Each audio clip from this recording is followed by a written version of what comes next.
6 novembre, Matthieu chapitre 21, chapitre 22, chapitre 23, chapitre 24. Lorsqu'ils approchèrent de Jérusalem et qu'ils furent arrivés à Bethphagée, vers la montagne des Oliviers, Jésus envoya 2 disciples en leur disant : « Allez au village qui est devant vous. Vous trouverez aussitôt une ânesse attachée et un ânon avec elle. Détachez-les et amenez-les-moi. Si quelqu'un vous dit quelque chose, vous répondrez : le Seigneur en a besoin. Et à l'instant, il les laissera aller. » Or, ceci arriva afin que s'accomplisse ce qui avait été annoncé par le prophète. Dites à la fille de Sion : voici ton roi vient à toi, plein de douceur, et monté sur un âne, sur un ânon, le petit d'une ânesse.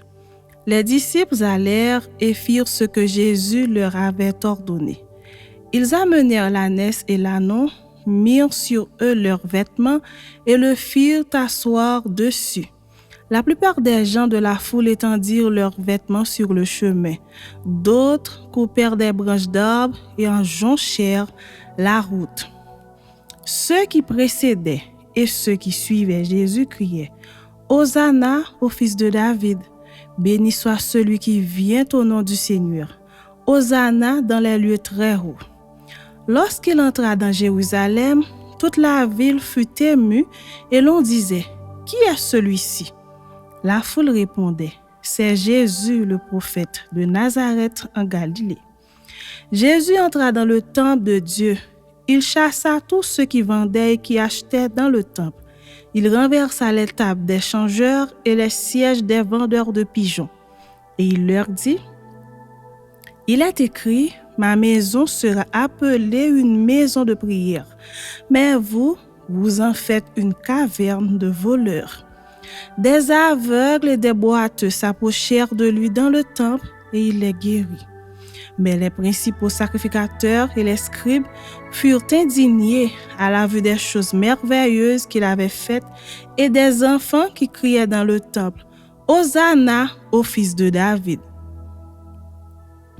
Ils lui dirent : « Entends-tu ce qu'ils disent ?» « Oui, leur répondit Jésus. « N'avez-vous jamais lu ces paroles ? Tu as tiré des louanges de la bouche des enfants et de ceux qui sont à la mamelle. » Et les ayant laissés, il sortit de la ville pour aller à Béthanie, où il passa la nuit. Le matin, en retournant à la ville, il eut faim. Voyant un figuier sur le chemin, il s'en approcha. Mais il n'y trouva que des feuilles, et il lui dit : « Que jamais fût ne naisse de toi. » Et à l'instant, le figuier sécha. Les disciples qui virent cela furent étonnés et dirent : « Comment ce figuier est-il devenu sec en un instant ?» Jésus leur répondit : « Je vous le dis en vérité, si vous aviez de la foi et que vous ne doutiez point, non seulement vous feriez ce qui a été fait à ce figuier, mais quand vous diriez à cette montagne : ôte-toi de là et jette-toi dans la mer, cela se ferait. Tout ce que vous demanderez avec foi par la prière, vous le recevrez. » Jésus se rendit dans le temple et pendant qu'il enseignait, les principaux sacrificateurs et les anciens du peuple vinrent lui dire : « Par quelle autorité fais-tu ces choses et qui t'a donné cette autorité ?» Jésus leur répondit : « Je vous adresserai aussi une question. Et si vous m'y répondez, je vous dirai par quelle autorité je fais ces choses. Le baptême de Jean, d'où venait-il ? Du ciel ou des hommes ? » Mais ils raisonnèrent ainsi entre eux. Si nous répondons : « Du ciel », il nous dira : « Pourquoi donc n'avez-vous pas cru en lui ?» Et si nous répondons : « Des hommes », nous avons à craindre la foule, car tous tiennent Jean pour un prophète. Alors ils répondirent à Jésus : « Nous ne savons. » Et il leur dit à son tour : « Moi non plus, je ne vous dirai pas par quelle autorité je fais ces choses. » Que vous en semble ? Un homme avait 2 fils, et s'adressant au premier, il dit : « Mon enfant, va travailler aujourd'hui dans ma vigne. » Il répondit : « Je ne veux pas. » Ensuite, il se repentit et il alla. S'adressant à l'autre, il dit la même chose. Et ce fils répondit : Je veux bien, Seigneur, et il n'alla pas. Lequel des deux a fait la volonté du Père? Ils répondirent, le premier. Et Jésus leur dit, je vous le dis en vérité, les publicains et les prostituées vous devanceront dans le royaume de Dieu. Car Jean est venu à vous dans la voie de la justice et vous n'avez pas cru en lui. Mais les publicains et les prostituées ont cru en lui. Et vous qui avez vu cela, vous ne vous êtes pas ensuite repentis pour croire en lui. Écoutez une autre parabole. Il y avait un homme, maître de maison, qui planta une vigne. Il l'entoura d'une haie, y creuse un pressoir et bâtit une tour. Puis il la ferma à des vignerons et quitta le pays. Lorsque le temps de la récolte fut arrivé, il envoya ses serviteurs vers les vignerons pour recevoir le produit de sa vigne. Les vignerons, s'étant saisis de ses serviteurs, battirent l'un, tuèrent l'autre et lapidèrent le troisième. Il envoya encore d'autres serviteurs, en plus grand nombre que les premiers, et les vignerons les traitèrent de la même manière. Enfin, il envoya vers eux son fils en disant, « Ils auront du respect pour mon fils. » Mais quand les vignerons virent le fils, ils dirent entre eux, « Voici l'héritier, venez, tuons-le et emparons-nous de son héritage. » Et ils se saisirent de lui, le jetèrent hors de la vigne et le tuèrent. Maintenant, lorsque le maître de la vigne viendra, que fera-t-il à ces vignerons? Ils lui répondirent, « Il fera périr misérablement ces misérables, et il affermera la vigne à d'autres vignerons qui lui en donneront le produit au temps de la récolte. » Jésus leur dit, « N'avez-vous jamais lu dans les Écritures, la pierre qu'ont rejetée ceux qui bâtissaient est devenue la principale de l'angle. C'est du Seigneur que cela est venu, et c'est un prodigue à nos yeux. C'est pourquoi, je vous le dis, le royaume de Dieu vous sera enlevé et sera donné à une nation qui en rendra les fruits. Celui qui tombera sur cette pierre s'y brisera, et celui sur qui elle tombera sera écrasé. » Après avoir entendu ces paraboles, les principaux sacrificateurs et les pharisiens comprirent que c'était d'eux que Jésus parlait, et ils cherchaient à se saisir de lui. Mais ils craignaient la foule parce qu'elle le tenait pour un prophète. Chapitre 22. Jésus, prenant la parole, leur parla de nouveau en parabole et il dit, « Le royaume des cieux est semblable à un roi qui fit des noces pour son fils. Il envoya ses serviteurs appeler ceux qui étaient invités aux noces, mais ils ne voulurent pas venir. Il envoya encore d'autres serviteurs en disant, « Dites aux conviés, voici, j'ai préparé mon festin, mes bœufs et mes bêtes grasses sont tués, tout est prêt, venez aux noces. » Mais sans s'inquiéter de l'invitation, ils s'en allèrent, celui-ci à son champ, celui-là à son trafic. Et les autres se saisirent des serviteurs, les outragèrent et les tuèrent. Le roi fut irrité, il envoya ses troupes, fit périr ses meurtriers et brûla leur ville. Alors il dit à ses serviteurs, « Les noces sont prêtes, mais les conviés n'en étaient pas dignes. Allez donc dans les carrefours et appelez aux noces tous ceux que vous trouverez. » Ses serviteurs allèrent dans les chemins, rassemblèrent tous ceux qu'ils trouvèrent, méchants et bons, et la salle des noces fut pleine de convives. Le roi entra pour voir ceux qui étaient à table, et il aperçut là un homme qui n'avait pas revêtu un habit de noces. Il lui dit, « Mon ami, comment es-tu entré ici sans avoir un habit de noces? » Cet homme eut la bouche fermée. Alors le roi dit aux serviteurs, « Liez-lui les pieds et les mains et jetez-le dans les ténèbres du dehors où il y aura des pleurs et des grincements de dents, car il y a beaucoup d'appelés, mais peu d'élus. » Alors les pharisiens allèrent se consulter sur les moyens de surprendre Jésus par ses propres paroles. Ils envoyèrent auprès de lui leurs disciples avec les Hérodiens qui dirent, « Maître, Nous savons que tu es vrai et que tu enseignes la voie de Dieu selon la vérité, sans t'inquiéter de personne, car tu ne regardes pas à l'apparence des hommes. Dis-nous donc ce qu'il t'en semble. Est-il permis ou non de payer le tribut à César? Jésus, connaissant leur méchanceté, répondit, « Pourquoi me tentez-vous, hypocrite? Montrez-moi la monnaie avec laquelle on paie le tribut. » Et ils lui présentèrent un denier. Il leur demanda, « De qui sont cette effigie et cette inscription? » « De César, lui répondirent-ils. Alors il leur dit, « Rendez donc à César ce qui est à César et à Dieu ce qui est à Dieu. » Étonnés de ce qu'ils entendaient, ils le quittèrent et s'en allèrent. Le même jour, les Sadducéens qui disent qu'il n'y a point de résurrection vinrent auprès de Jésus et lui firent cette question. « Maître, Moïse a dit, si quelqu'un meurt sans enfant, son frère épousera sa veuve et suscitera une postérité à son frère. Or, il y avait parmi nous 7 frères. Le premier se maria et mourut, et comme il n'avait pas d'enfant, il laissa sa femme à son frère. Il en fut de même du second, puis du troisième jusqu'au 7e. Après eux tous, la femme mourut aussi.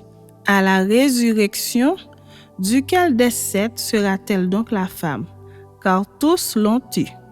Jésus leur répondit, « Vous êtes dans l'erreur, parce que vous ne comprenez ni les Écritures, ni la puissance de Dieu.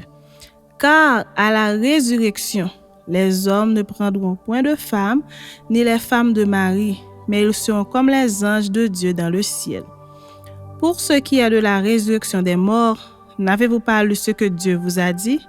Je suis le Dieu d'Abraham, le Dieu d'Isaac et le Dieu de Jacob. Dieu n'est pas Dieu des morts, mais des vivants. » La foule qui écoutait fut frappée de l'enseignement de Jésus. Les pharisiens, ayant appris qu'il avait réduit au silence les Sadducéens, se rassemblèrent et l'un d'eux, docteur de la loi, lui fit cette question pour l'éprouver. « Maître, quel est le plus grand commandement de la loi? » Jésus lui répondit, « Tu aimeras le Seigneur, ton Dieu, de tout ton cœur, de toute ton âme et de toute ta pensée. C'est le premier et le plus grand commandement. Et voici le second qui lui est semblable. Tu aimeras ton prochain comme toi-même. De ces 2 commandements dépendent toute la loi et les prophètes. » Comme les pharisiens étaient assemblés, Jésus les interrogea en disant, « Que pensez-vous du Christ? De qui est-il fils? » Ils lui répondirent, « De David. » Et Jésus leur dit, « Comment donc David, animé par l'Esprit, l'appelle-t-il Seigneur lorsqu'il dit, « Le Seigneur a dit à mon Seigneur, assieds-toi à ma droite, jusqu'à ce que je fasse de tes ennemis ton marchepied? » Si donc David l'appelle Seigneur, comment est-il son fils? Nul ne put lui répondre un mot. Et depuis ce jour, personne n'osa plus lui poser des questions. Chapitre 23. Alors Jésus, parlant à la foule et à ses disciples, dit, « Les scribes et les pharisiens sont assis dans la chaire de Moïse. Faites donc et observez tout ce qu'ils vous disent, mais n'agissez pas selon leurs œuvres, car ils disent et ne font pas. Ils lient des fardeaux pesants et les mettent sur les épaules des hommes, mais ils ne veulent pas les remuer du doigt. Ils font toutes leurs actions pour être vus des hommes, ainsi ils portent de larges phylactères et ils ont de longues franges à leurs vêtements. Ils aiment la première place dans les festins et les premiers sièges dans les synagogues. Ils aiment à être salués dans les places publiques et à être appelés par les hommes Rabbi, Rabbi. Mais vous, ne vous faites pas appeler Rabbi, car un seul est votre maître et vous êtes tous frères. Et n'appelez personne sur la terre votre Père, car un seul est votre Père, celui qui est dans les cieux. Ne vous faites pas appeler directeur, car un seul est votre directeur, le Christ. Le plus grand parmi vous sera votre serviteur. Quiconque s'élèvera sera abaissé et quiconque s'abaissera sera élevé. Malheur à vous, scribes et pharisiens, hypocrites, parce que vous fermez aux hommes le royaume des cieux. Vous n'y entrez pas vous-même, et vous n'y laissez pas entrer ceux qui veulent entrer. Malheur à vous, scribes et pharisiens, hypocrites, parce que vous dévorez les maisons des veuves et que vous faites pour l'apparence de longues prières. À cause de cela, vous serez jugés plus sévèrement. Malheur à vous, scribes et pharisiens hypocrites, parce que vous courez la mer et la terre pour faire un prosélyte. Et quand il est devenu, vous en faites un fils de la géhenne 2 fois plus que vous. Malheur à vous, conducteurs aveugles, qui dites, si quelqu'un jure par le temple, ce n'est rien. Mais si quelqu'un jure par l'or du temple, il est engagé. Insensé et aveugle, lequel est le plus grand, l'or ou le temple qui sanctifie l'or? Si quelqu'un, dites-vous encore, jure par l'autel, ce n'est rien. Mais si quelqu'un jure par l'offrande qui est sur l'autel, il est engagé. Aveugle, lequel est le plus grand, l'offrande ou l'autel qui sanctifie l'offrande? Celui qui jure par l'autel et par tout ce qui est dessus. Celui qui jure par le temple et par celui qui l'habite. Et celui qui jure par le ciel, jure par le trône de Dieu et par celui qui y est assis. Malheur à vous, scribes et pharisiens hypocrites, parce que vous payez la dîme de la menthe, de l'âneth et du cumin, et que vous laissez ce qui est plus important dans la loi, la justice, la miséricorde et la fidélité. Celle-là, ce qu'il fallait pratiquer sans négliger les autres choses. Conducteurs aveugles, qui coulaient le moucheron et qui avalaient le chameau. Malheur à vous, scribes et pharisiens hypocrites, parce que vous nettoyez le dehors de la coupe et du plat, et qu'au-dedans, ils sont pleins de rapines et d'intempérance. Pharisiens aveugles, nettoie premièrement l'intérieur de la coupe et du plat, afin que l'extérieur aussi devienne net. Malheur à vous, scribes et pharisiens hypocrites, parce que vous ressemblez à des sépulcres blanchis qui paraissent beaux au dehors et qui au-dedans sont pleins d'ossements de mort et de toute espèce d'impureté.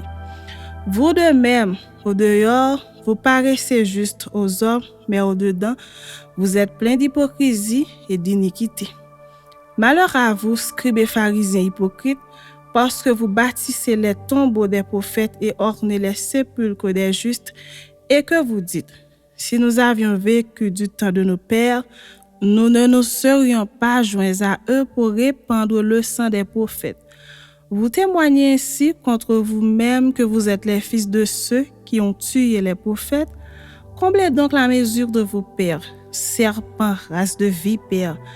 Comment échapperez-vous au châtiment de la géhenne? C'est pourquoi, voici, je vous envoie des prophètes, des sages et des scribes. Vous tuerez et crucifierez les uns, vous battrez de verges les autres dans vos synagogues et vous les persécuterez de ville en ville, afin que retombe sur vous tout le sang innocent répandu sur la terre, depuis le sang d'Abel le juste jusqu'au sang de Zacharie, fils de Barachi, que vous avez tué entre le temple et l'autel. Je vous le dis en vérité, tout cela retombera sur cette génération. Jérusalem, Jérusalem, qui tue les prophètes et qui lapide ceux qui te sont envoyés. Combien de fois ai-je voulu rassembler tes enfants, comme une poule rassemble ses poussins sous ses ailes, et vous ne l'avez pas voulu? Voici votre maison vous sera laissée déserte, car je vous le dis, vous ne me verrez plus désormais jusqu'à ce que vous disiez, béni soit celui qui vient au nom du Seigneur. Chapitre 24. Comme Jésus s'en allait, au sortir du temple, ses disciples s'approchèrent pour lui en faire remarquer les constructions. Mais il leur dit, « Voyez-vous tout cela? Je vous le dis en vérité, il ne restera pas ici pierre sur pierre qui ne soit renversée. » Il s'assit sur la montagne des Oliviers Et les disciples vinrent en particulier lui faire cette question. Dis-nous, quand cela arrivera-t-il et quel sera le signe de ton avènement et de la fin du monde? Jésus leur répondit, prenez garde que personne ne vous séduise, car plusieurs viendront sous mon nom, disant, c'est moi qui suis le Christ, et ils séduiront beaucoup de gens. Vous entendrez parler de guerre et de bruits de guerre. Gardez-vous d'être troublés, car il faut que ces choses arrivent. Mais ce ne sera pas encore la fin. Une nation s'élèvera contre une nation et un royaume contre un royaume. Et il y aura en divers lieux des famines et des tremblements de terre. Tout cela ne sera que le commencement des douleurs. Alors on vous livrera au tourment et l'on vous fera mourir. Vous serez haïs de toutes les nations à cause de mon nom. Alors aussi, plusieurs succomberont et ils se trahiront, se haïront les uns les autres. Plusieurs faux prophètes s'élèveront et ils séduiront beaucoup de gens. Et parce que l'iniquité sera accrue, la charité du plus grand nombre se refroidira. Mais celui qui persévérera jusqu'à la fin sera sauvé. Cette bonne nouvelle du royaume sera prêchée dans le monde entier pour servir de témoignage à toutes les nations. Alors viendra la fin. C'est pourquoi, lorsque vous verrez l'abomination de la désolation dont a parlé le prophète Daniel, établi en lieu saint, que celui qui lit fasse attention. Alors que ceux qui seront en Judée fuient dans les montagnes, que celui qui sera sur le toit ne descende pas pour prendre ce qui est dans sa maison, et que celui qui sera dans les champs ne retourne pas en arrière pour prendre son manteau. Malheur aux femmes qui seront enceintes et à celles qui allaiteront en ces jours-là. Priez pour que votre fuite n'arrive pas en hiver ni un jour de sabbat, car alors la détresse sera si grande qu'il n'y en a point eu de pareil depuis le commencement du monde jusqu'à présent et qu'il n'y en aura jamais. Et si ces jours n'étaient abrégés, personne ne serait sauvé. Mais à cause des élus, ces jours seront abrégés. Si quelqu'un vous dit alors, le Christ est ici, ou il est là, ne le croyez pas. Car il s'élèvera de faux Christ et de faux prophètes. Ils feront de grands prodiges et des miracles au point de séduire, s'il était possible, même les élus. Voici, je vous l'ai annoncé d'avance. Si donc on vous dit, voici il est dans le désert, n'y allez pas. Voici il est dans les chambres, ne le croyez pas. Car, comme l'éclair part de l'Orient et se montre jusqu'en Occident, ainsi sera l'avènement du Fils de l'homme. En quelque lieu que soit le cadavre, là s'assembleront les aigles. Aussitôt, après ces jours de détresse, le soleil s'obscurcira, la lune ne donnera plus sa lumière, les étoiles tomberont du ciel et les puissances des cieux seront ébranlées. Alors le signe du Fils de l'homme paraîtra dans le ciel. Toutes les tribus de la terre se lamenteront et elles verront le Fils de l'homme venant sur les nuées du ciel avec puissance et une grande gloire. Il enverra ses anges avec la trompette retentissante et ils rassembleront ses élus des 4 vents depuis une extrémité des cieux jusqu'à l'autre. Instruisez-vous par une comparaison tirée du figuier. Dès que ses branches deviennent tendres et que les feuilles poussent, vous connaissez que l'été est proche. De même, quand vous verrez toutes ces choses, sachez que le Fils de l'homme est proche à la porte. Je vous le dis en vérité, cette génération ne passera point que tout cela n'arrive. Le ciel et la terre passeront, mais mes paroles ne passeront point. Pour ce qui est du jour et de l'heure, personne ne le sait, ni les anges des cieux, ni le Fils, mais le Père seul. Ce qui arriva du temps de Noé arrivera de même à l'avènement du Fils de l'homme.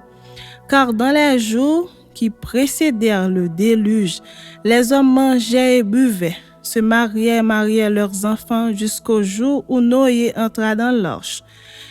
Et ils ne se doutèrent de rien jusqu'à ce que le déluge vînt et les emporta tous. Il en sera de même à l'avènement du Fils de l'homme. Alors, de deux hommes qui seront dans un champ, l'un sera pris et l'autre laissé. De deux femmes qui moudront à la meule, l'une sera prise et l'autre laissée. Veillez donc, puisque vous ne savez pas quel jour votre Seigneur viendra. Sachez-le bien, si le maître de la maison savait à quelle veille de la nuit le voleur doit venir, il veillerait et ne laisserait pas percer sa maison. C'est pourquoi, vous aussi, tenez-vous prêts, car le Fils de l'homme viendra à l'heure où vous n'y penserez pas. Quel est donc le serviteur fidèle et prudent que son maître a établi sur ses gens pour leur donner la nourriture au temps convenable? Heureux ce serviteur que son maître à son arrivée trouvera faisant ainsi. Je vous le dis en vérité, il l'établira sur tous ses biens. Mais si c'est un méchant serviteur qui dit en lui-même, « Mon maître tarde à venir », s'il se met à battre ses compagnons, s'il mange et boit avec les ivrognes, le maître de ce serviteur viendra le jour où il ne s'y attend pas et à l'heure qu'il ne connaît pas, et il le mettra en pièces et lui donnera sa part avec les hypocrites. C'est là qu'il y aura des pleurs et des grincements de dents.